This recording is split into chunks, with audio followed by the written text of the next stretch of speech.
Olá, vamos continuar com as nossas aulas de técnicas de redação científica e vamos abordar hoje os fundamentos, um pouquinho da ciência. Tá? Nós sabemos que um dos grandes problemas para a redação científica é a fraca base científica, ou o pouco conhecimento que as pessoas têm, os nossos alunos, até mesmo os professores, sobre a redação científica. Outra questão que nós observamos hoje é a busca por artigos.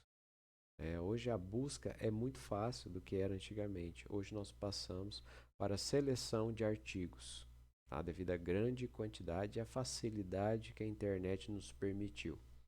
Com isso, as revistas passaram a ser classificadas por meio do seu fator de impacto ou outros índices, tá? Que correlacionam o número de citações pelo número de artigos publicados. Tá? As revistas com maior número de citações consegue um melhor fator de impacto. Então, a ciência ela é construída basicamente com base em dados, dados concretos obtidos, que é a nossa base. Tá? No artigo científico, essa base vai aparecer nos resultados, são os nossos dados coletados.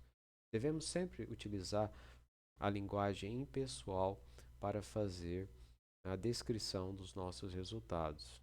Tá? Diferentemente na conclusão, na ciência internacional, nós concluímos. Tá? Nós podemos mudar o tempo verbal. Tá? Por fim, então nessa pequena introdução, a gente sabe que é hoje. Nós fazemos uma pesquisa, fazemos a redação, enviamos o nosso artigo para a revista, se aceito pela revista, ele é publicado. Antes essa era a estrutura que nós pensávamos, da aceitação dos artigos, mas isso mudou. Tá? Surgiu-se o termo citações. Então, nós temos agora que a publicação, junto com a leitura do artigo por um leitor qualquer lugar do mundo, é apenas o meio.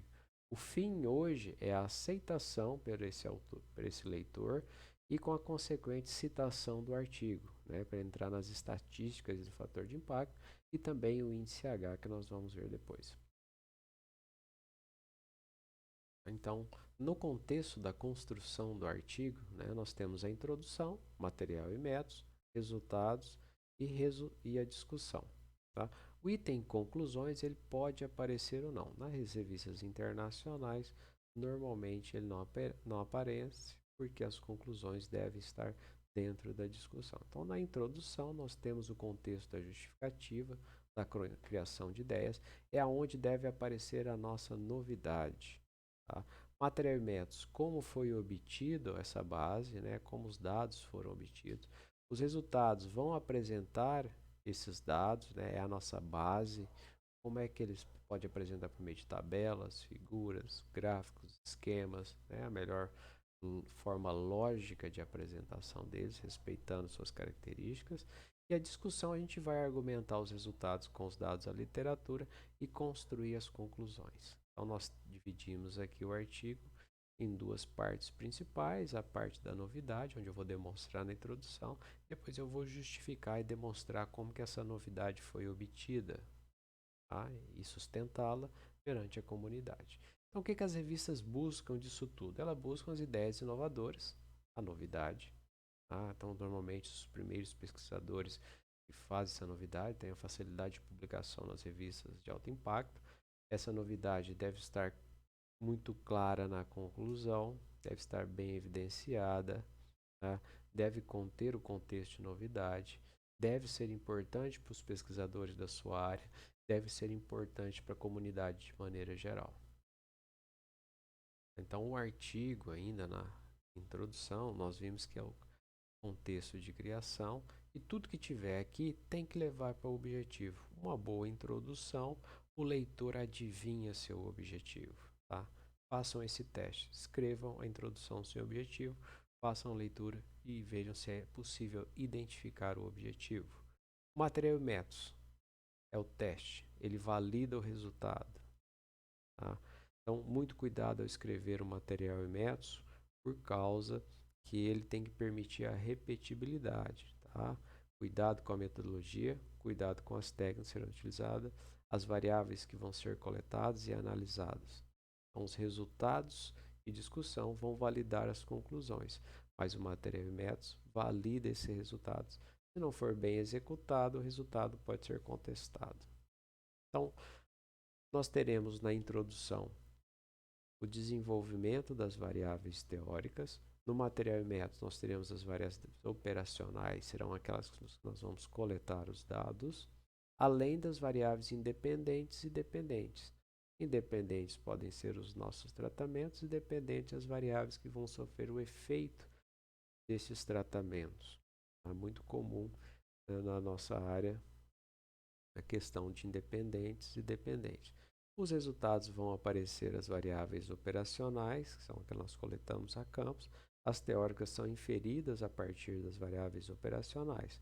Lembrando que a conclusão ela é sempre teórica, então nós vamos nos relacionar com ela com as variáveis teóricas. Assim, a gente tem 3 tipos básicos de pesquisa: sem hipótese, descritiva, com hipótese, de associação, causa e efeito. Descritiva descreve um fenômeno, não precisa de hipótese. Com a associação, estão associadas aos testes de correlação.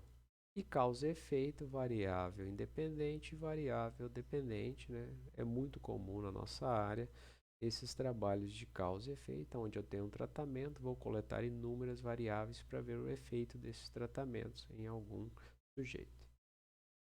Assim, ao escrevermos o nosso artigo, ter coletado os dados, nós temos que tomar cuidado. Seja simples, tá? Palavras simples, evite jargões, use inglês, ciência internacional, conclusão no presente, resultados pode ser no passado, discussão, conclusão sempre no presente.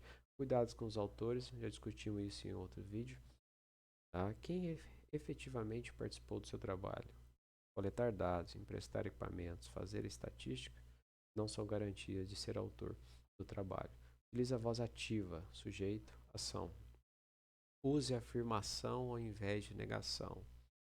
Né? Observou-se, encontrou-se isso. Né? Evite não encontramos, não foi significativo. Evite essas expressões. Pontuação correta e conjunções adequadas. Utilize as conjunções, preposições adequadas ao construir a lógica do texto. Isso pode fazer diferença no entendimento das frases, tá? E dos parágrafos. Tá? Então, esse é um pequeno resuminho das aulas sobre fundamentos. Tá? Por hoje é isso e até a próxima.